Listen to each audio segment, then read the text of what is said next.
Heather, that is, I mean, I was so touched by so many of the stories that you told inside of this just 5-minute presentation.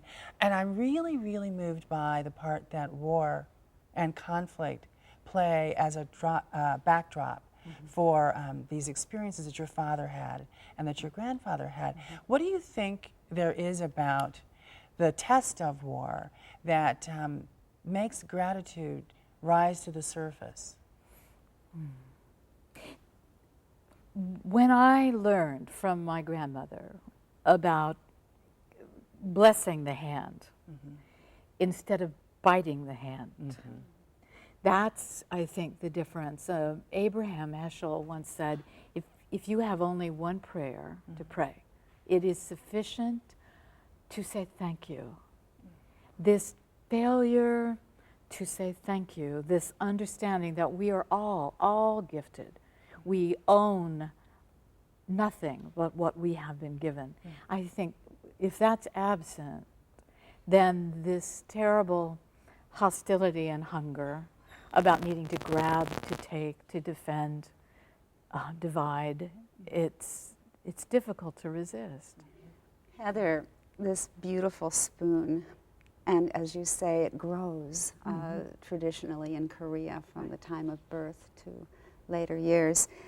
Your metaphor, using this spoon as to convey the gift of sacred hospitality, is compelling. But you say we need help setting the table and how to say grace. Yes. What did you mean? I think Gallup poll, if you check it, measures every 20 years Americans' use of prayer in public places. In the last 20 years, 40% decline in one particular form of prayer. Do you know what that is? Saying grace. Saying grace. So we don't practice it either at home or in the same way in public. And when we don't practice the simple thing of blessing the food that keeps us alive, and the reasons for why we are not doing that so much anymore is a huge question. But if we don't do that, then when we come to the business of thanking God sacramentally, we have an absence of the commonplace habit. We do not know how to say thank you. We do not know how to say grace. Now, I think some of that's because families don't eat together the way they used to. Well, what does, and I love your description of your father's words, that the spoon is the weapon of the Christian. But what do you think that implies about the greed and gluttony that define our culture? I think the idea that we have to feed ourselves is a terrible heresy.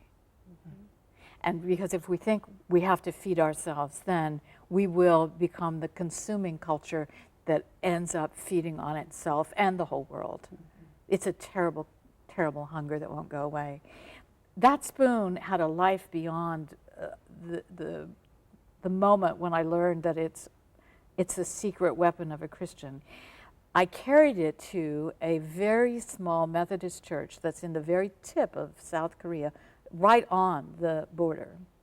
And because I'd learned this incredible lesson, I said I was going to come. They were having a Thanksgiving service. It was, of course, all in Korean. I was going to be translated. I wanted the people in that church to bring their spoons. I'd learned that Koreans tend to live a whole life around their own silverware, very, very connected. So I said, please, to the pastor, ask them to bring spoons. He said, why? I said, tell them they'll find out after the sermon or in the sermon. And I was simply going to tell them the lesson of my father and what having spoons and saying grace is about. That's the heart of our sacrament of Holy Communion.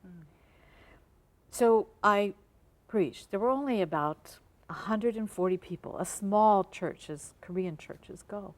But they all brought their spoons, young, old, everybody.